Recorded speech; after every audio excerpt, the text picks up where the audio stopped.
So, alright, ladies and gentlemen, welcome back to the moment of truth. So, today we are not just spilling the tea, we are pouring the whole kettle, you understand? So, today now, I will take you to my live session, people stream as the hot.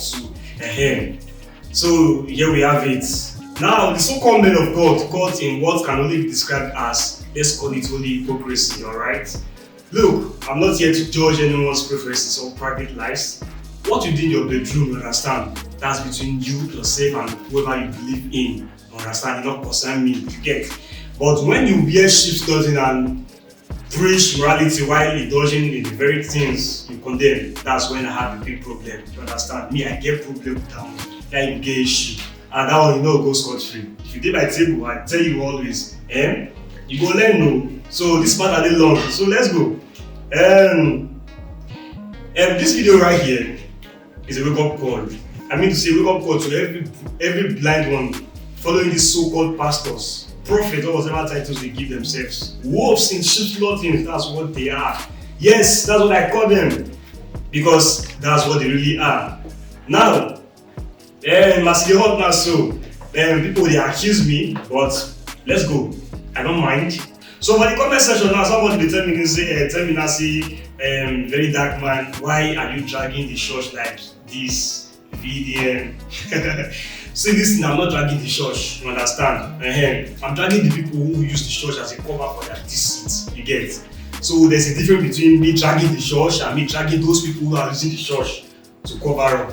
Yes, they want to use the church to do camouflage, you understand? That one cash, that a drag, not the church, you get? So people, let me tell you something. When you hear stories like this, don't just sit there and shake your head. Open your eyes and ask questions. Yes, it's very necessary. The people you are following, are they leading you to salvation? They lead you to serve God. Ask yourself that kind of question. Yes. So as the altar, so man, they take my sip.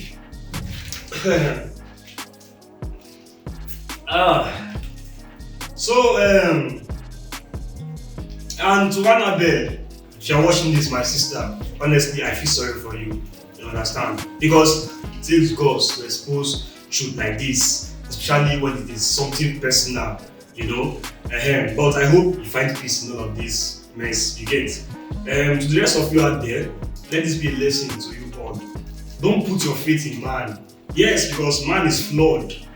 Man is selfish. Man is weak. If you want to trust God. All the ones who claim to represent him but can't even follow their own sermons. And to the wolves out there, the time is up. We see you, understand? So, my people over there, stay woke, else you're gonna learn.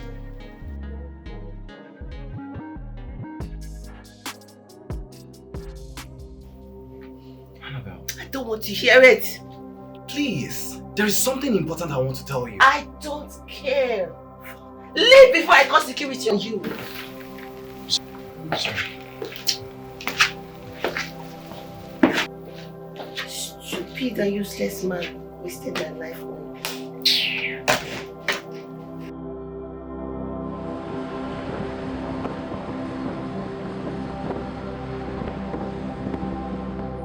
Alright, good afternoon, my people. So welcome back to the Very Black Show, where we sip the hottest tea and speak the uncensored truth. You already know it's your boy, Very Black Man, and trust me. So today's story, it's spicier than jollof rice cooked by a jealous ex. So guys, let's get straight to it. By now, you all have seen that viral video, yes? I mean the one involving the so-called man of God, Pastor Gabriel, and the setting someone's husband. Ew! Man, that was disgusting. Anyway, if that's not a scandal, I don't know what it is. So, as they like this now, so as I update you, see, as where they rise like this now, so what we call the investment, because I call the emergency, the government now, they call the fight to our personal life. The price of where we go up, not concern them. The commodity deflation within Nigeria not concern them. But our private chat, where we say we will send give out. Like for example, I go say so can you understand? So I need to give my lover now. You understand? Now they let me know say they put their eye for that kind of things. Yes, according to what I hear. But I never know if that's true or not. You understand? So the government and I won't be that one, but I advise you, it's advisable for you, before you send anything online, voice call or text message or anything, you have to be observant, be watchful, alright? So, now listen, we are not here to bash anyone's truth, alright? If you want to be a man, or be a woman, or a toaster, live your life freely, whichever way you want to live it. But don't you dare sit in a pulpit every Sunday preaching against the very life you are living behind closed doors. That, my friend, is what we call hypocrisy. And I'm not going to accept that. You get? So, my guys, you don't hear me very well. Stop playing, else you're going to learn.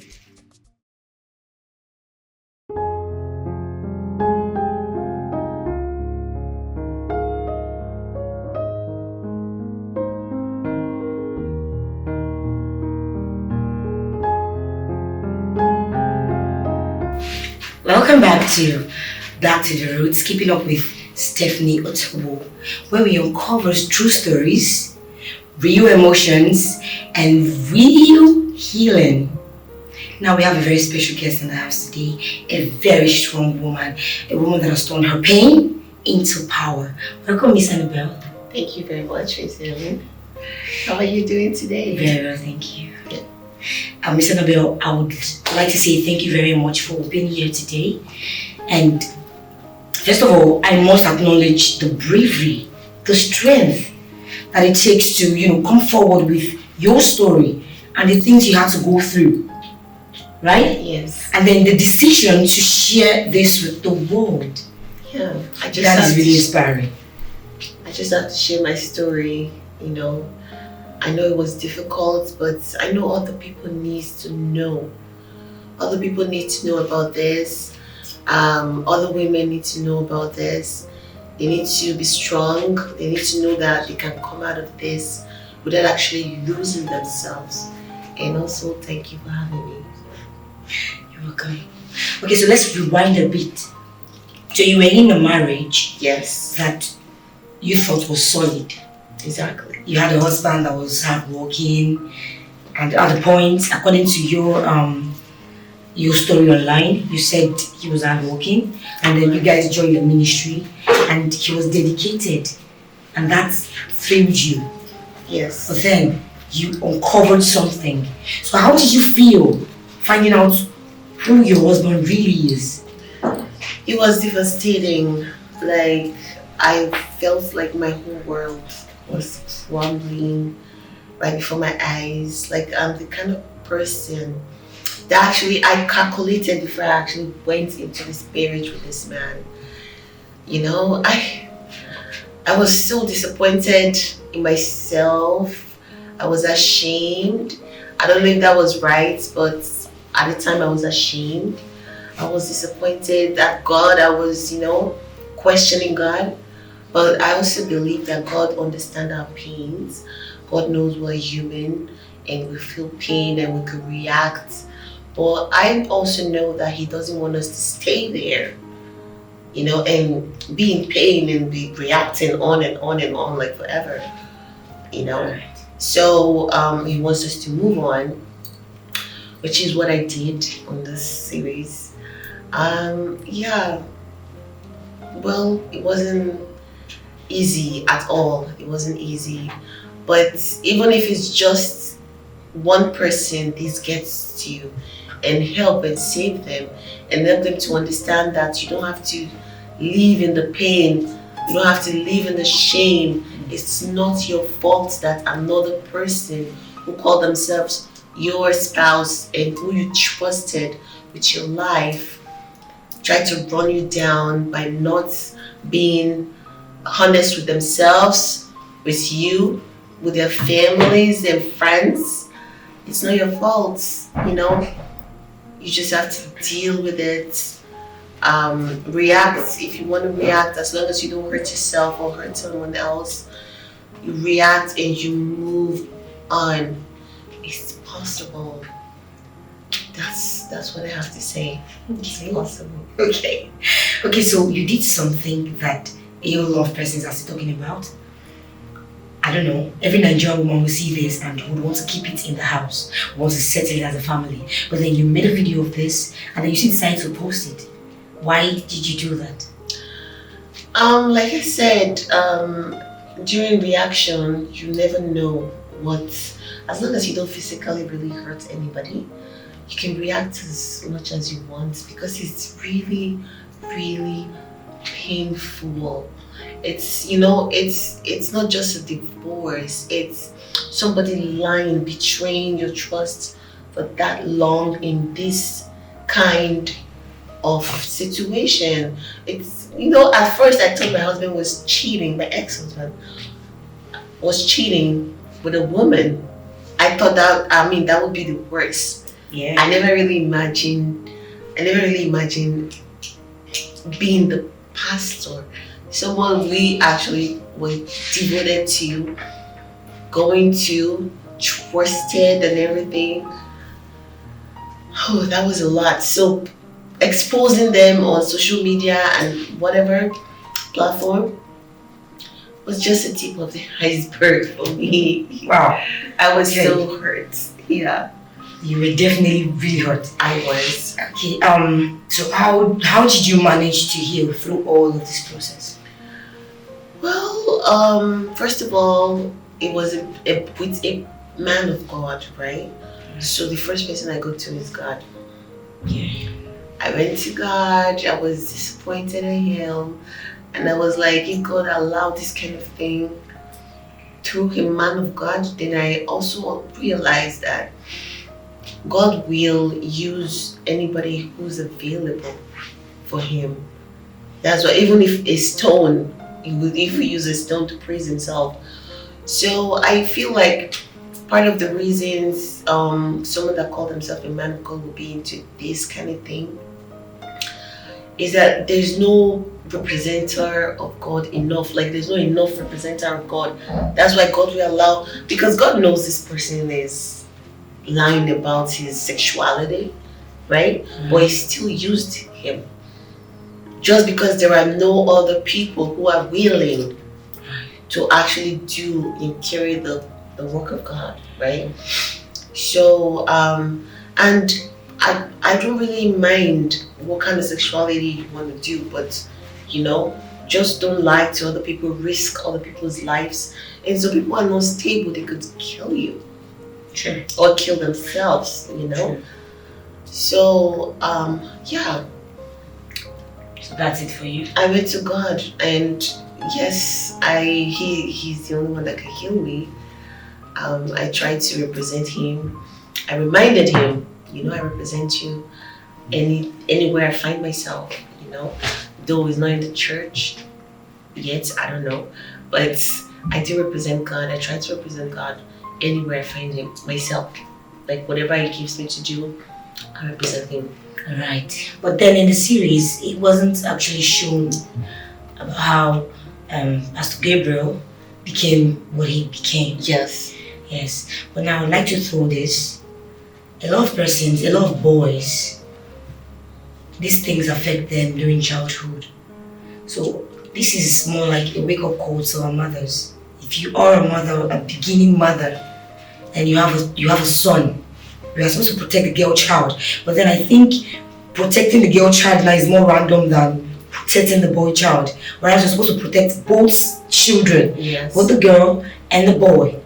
Now when you neglect a boy child and he gets the kind of attention he's not supposed to be getting from another man or another male person he's looking up to, yes, it ruins them. You're right. It ruins them. Like the story, the Gabriels, the series, it was based on a true life story. And according to the story, Pastor Gabriel had a very sad childhood, neglected by the mom, and he felt safe with his uncle, who ruined his life, who showed him that, being that was the best part, was a way for him to be happy, was a way for him to find joy. So now what people do is, they are that, and they get married to women, just so they have a family, and just so the society don't judge them. Exactly. Right. Exactly. So what do you have to tell the viewers today? Well, when you say protect your children, not only in the way of from predators. You have to give your child attention. They are children, they go through processes, and there are stages in life that they cannot handle every emotions that comes their way. You can just be by yourself and some feelings and emotions can just attack you. That's why you always have to take care of them, give them attention, protect them. Not just by thinking that some adults are going to take advantage of them, but actually give them attention. You brought these children to the world, so be there for them and pray for them as well. Show them the godly way to live so they will not depart from it when they grow up. So that's what I have to say. Thank you very much. Well, you guys, you heard the lady. And please, please, please, we're still here, back to the roots, keeping up with Stephanie Otobo, and I remain your beautiful host, Helen. Now stay safe out there, stay woke, stay vigilant, stay wise, catch you same station, same time. Bye. I have something to say. So those pastors that were under the actual Pastor Gabriel, they were convinced that Pastor Gabriel was doing the right thing. Like if you even tell them that Pastor Gabriel is gay or whatever, they would actually come after you, come after your life and tell you all sorts of things that is a lie. That's only because they think they're giving their life to God, but they're actually giving their life to Pastor Gabriel. Pastor Gabriel owns their life, and all they know is if this man goes down, they are going down too, and they'll fight to the last drop of the blood to make sure that doesn't happen. So be vigilant. Don't just give your life to anybody, man of God, whatever. Give your life to God Himself. God can meet with you anytime, anywhere. You don't need anybody in between to meet with God. He loves you. He created you, and people you don't even know people might just convince you, and before they take your life, you don't even know. Not kill, they can actually control your life. Not killing you, but controlling your life. That's where you want to fight for them. You don't want to believe anything. You just want to go with them, follow them anywhere. But so just take care of yourself as you're taking care of your kids. You self need protection. So protect yourself and stay happy. Thank you. Thank you very much. Don't be hypnotized by a man. Make sure you're serving God and not men. I have a question for you. Why do you think Mrs. Gabriel covered for her husband? Okay. I don't know if I'm speaking everybody's mind, but then there's something these people in these higher mighties do. Politicians, men of God, big men of God. You don't expect their wife to back down because they've heard something like this, or they know something like this, or they are being wakened to another reality, more like a new reality. They will never rat their people out. Why? I don't know how it works, but it's really rare to see a man of God do something shady and then the wife coming outside to tell the world. It is extremely rare. They believe that the first thing to protect is the church. If they have kids, they have children. Those are most important to the women than whatever you think. And they always think there's always a way to compromise and make it work, and make things better. Okay. I don't know, those women, they were probably built with a different kind of mindset. I don't know how it works, but it does work for them. Well, I somehow thought that it's because she was enjoying some money, the fame, the money, the stability, the family stability. Could be that too, but then, most women will still prefer what I just said to money. It doesn't mean the woman is happy in that marriage. It doesn't mean they're happy in that not, but they have access. They have to keep this fake smile to the open. Exactly. So when they're in the open, they smile like everything is fine. But inside, they can face reality the way it comes. So most of these women are miserable, like you just said. That is why you see most suicidal cases, most depression cases and all of that. Because when you're supposed to walk away from things and people don't, because they're trying to probably cover it up, a big man of God or a big politician or the president or a governor. Or they could be threatened because That's true. Yeah, that's true. she on the series she looked scared, very very scared. She could be scared for her kids, but I believe in living your life and be happy. Sometimes it brings shame. Shame is part of life, you just need to work through it. But if they are threatened, and Nigeria, they have a lot of diabolical things to do to you, manipulations and everything. If they are emotionally threatened, it could be threatened emotionally, it could be, just threatened. Some women don't really have say in their marriage. But then they have money to cover it up and all that stuff, Okay. Thank you very much. Thank you. Yes, guys, thank you very much for watching. Thank you for staying. Remember, healing starts with you. Do not be silent. Don't let anybody quench your fire. Don't let anybody quench your light. Be you. Be real. Like I said before, I'm signing out again. So bye-bye.